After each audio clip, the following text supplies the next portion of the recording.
अगर मैं आपको ये कहूँ कि यूपीएससी की जो अभी प्रीलिम्स परीक्षा हुई है, वो अगर आप पास कर लेते हैं तो आपको 1 लाख रुपए मिलेंगे, तो क्या आप इस बात पर यकीन करेंगे? नहीं करेंगे ना।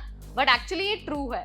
कोल इंडिया लिमिटेड ना एक स्कीम लेकर आई है जिसके तहत जो भी कैंडिडेट 2024-25 वाला जो प्रीलिम्स एग्जाम है यूपीएससी सीएससी का वो पास कर लेते हैं तो उन्हें 1 लाख रुपए की राशि मिलने वाली है।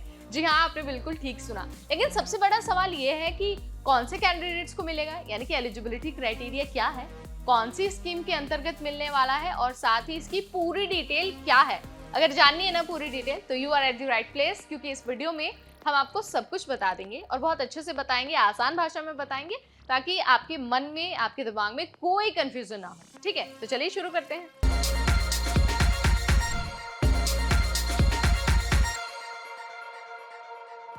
हाय एवरीबॉडी, मैं हूं नेहा आपके साथ और आप सबका बहुत स्वागत है एनबीटी टेक एड पर।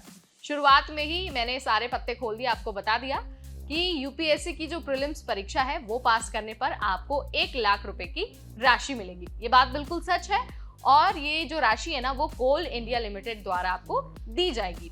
देखिए, जो कोल इंडिया लिमिटेड है ना वो निर्माण नाम की एक स्कीम लेकर आया है। इस स्कीम के अंतर्गत ही पीटी पास करने वाले बच्चों को प्रोत्साहन राशि दी जाएगी। अगर आप भी इस राशि का लाभ लेना चाहते हैं, आपको लगता है कि आप भाई पीटी क्लियर कर लेंगे, तो आपको ना ऑनलाइन आवेदन करना होगा। ठीक है, यानी कि वेबसाइट पर जाना होगा और जाकर अपना फॉर्म सबमिट करना होगा। लेकिन सबसे बड़ा सवाल ये है कि कौन से कैंडिडेट्स एलिजिबल हैं, किनको मिलेगा और साथ ही आपको क्या कुछ करना होगा। सबसे पहले जो एलिजिबिलिटी क्राइटेरिया है ना वो ये है कि कैंडिडेट की जो पारिवारिक इनकम है ना वो सालाना 8 लाख रुपए से कम होनी चाहिए। इसके अलावा जो अनुसूचित जाति, अनुसूचित जनजाति और ट्रांसजेंडर कैंडिडेट्स हैं उन सभी को ये सुविधा मिलेगी। लेकिन आपको ध्यान रखना है, जो भी एलिजिबिलिटी क्राइटेरिया के अंडर कैंडिडेट्स नहीं आते हैं उनको ये सुविधा नहीं मिलेगी, यानी कि वो निर्माण स्कीम का लाभ नहीं उठा पाएंगे। आपको ये भी बता देते हैं कि जो प्री क्लियर करने के बाद मेंस और इंटरव्यू वाला एग्जाम होता है ना, उसकी तैयारी के लिए भी कैंडिडेट्स को प्रोत्साहन राशि दी जाएगी ताकि उनको पढ़ाई करते वक्त किसी तरह की कोई आर्थिक समस्या ना आए। कोल इंडिया लिमिटेड की तरफ से बहुत ही सराहनीय कदम है और उन कैंडिडेट्स की मदद करना इसका लक्ष्य है जो आर्थिक रूप से कमजोर है।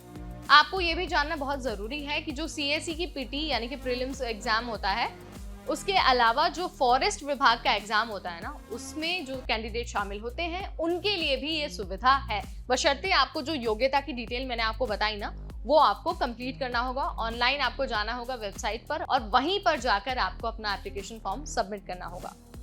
आपको जो भी इसके बारे में डिटेल चाहिए या फिर आपको आवेदन से रिलेटेड कोई समस्या है तो आप कोल इंडिया की ऑफिशियल वेबसाइट यानी कि coalindia.in यहाँ पर जा सकते हैं और यहाँ जाकर सारी डिटेल हासिल कर सकते हैं। आपको हमारे स्क्रीन पर एक ट्वीट भी दिख रहा होगा जहाँ पर इस स्कीम के बारे में बात की गई है। आप उस ट्वीट के जरिए भी सारी जानकारी हासिल कर सकते हैं।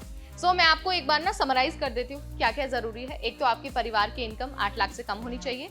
जो भी शेड्यूल कास्ट या शेड्यूल ट्राइब के या फिर जो ट्रांसजेंडर कैंडिडेट्स हैं वो इसके लिए अप्लाई कर सकते हैं। जरूरी है कि आपने यूपीएससी सीएससी का जो प्रीलिम्स एग्जाम है वो क्लियर किया हो 2024-25 का, और साथ ही आप जो खनन विभाग है उससे जुड़े हुए होने चाहिए। ये एलिजिबिलिटी क्राइटेरिया है। अगर आप इसे फिल करते हैं तो ऑफिशियल वेबसाइट पर जाकर आप अप्लाई कर सकते हैं। This is all about Coal India Nirman scheme 2024। अगर कोई सवाल है, कुछ भी आपको जानना है ना, तो आप मुझे कमेंट के जरिए बता सकते हैं या फिर आप ऑफिशियल वेबसाइट को विजिट कर सकते हैं।